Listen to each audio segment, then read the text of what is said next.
though, right, Andrew?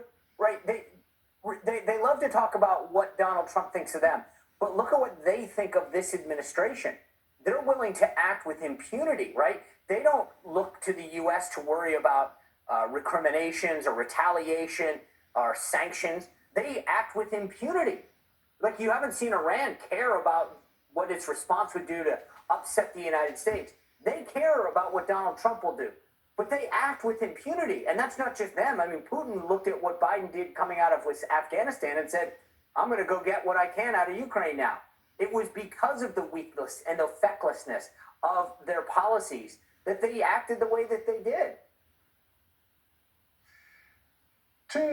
Switching back to the domestic politics, Donald Trump's wife, Melania, she's been virtually invisible in this election campaign, Sean. I mean, she turned up to the Republican convention for a couple of days, etc., but not much, really. It's incredible. But she did give an interview a couple of days ago and actually said she supported abortion, which is not exactly Donald Trump's message to conservatives. Here she is. He knew my position and my beliefs since the day we met. And I believe in individual freedom. I want to decide what I want to do with my body. I think I don't want government in my personal business. I think it's very important. Sean Spicer, how does that play out? You know, the initial reaction from a lot of people was exactly what yours was, which is, guys, this is off message, isn't it? But, you know, I've watched Donald and Melania Trump. They are partners. She gives amazing advice to him.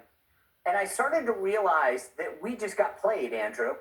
They knew exactly what they were doing. You don't think that she knew that the timing of this was going to be an issue when she put it in her book, when she did the promotion for her book, that this issue, as sensitive as it was, wasn't going to cause a problem?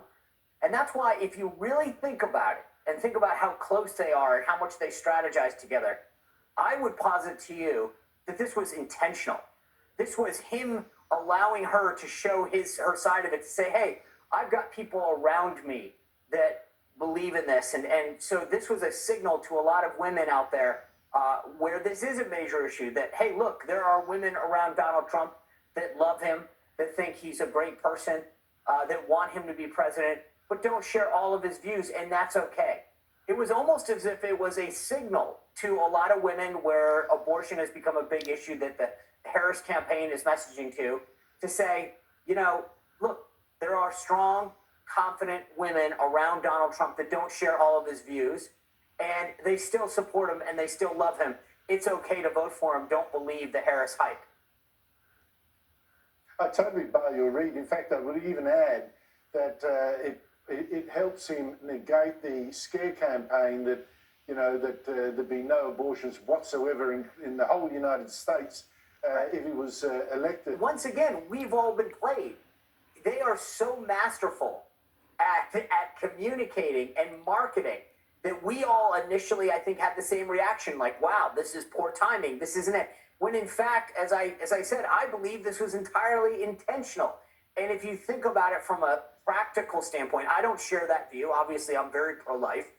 But I think from a political standpoint, they knew exactly what they were doing.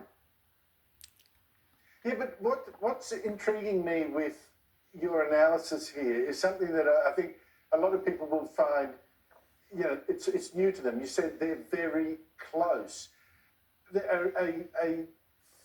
A thought has developed that maybe they aren't, that she's shunning him, she's not involved in his campaign, she keeps herself way out of that it isn't close, but you're saying something very different. Oh, if there is one person in the world whose opinion I think matters most to him, it's Mrs. Trump. He values her opinion. She has a brilliant strategic mind and sense of politics. She's a vociferous reader of politics. I mean, I'm telling you, if there's one person you don't want to get on the wrong side of, it's Melania Trump. Her opinion is valued and taken very seriously by the former president, and she would never do anything to undermine him. That's why I'm saying I believe that this was extremely intentional and well played. I mean, they knew exactly what they were doing, but I have seen them up close. I have had dinner with them. I have been, in briefings with them. he looks to her as a very strong sense of politics and of him and of his image and of his brand. She really protects it. And even if you read that book, she talks about how much she loves him. So don't read her lack of presence at debates and rallies as her not being 100% supportive of him and being a unbelievably important advisor in what he says and does.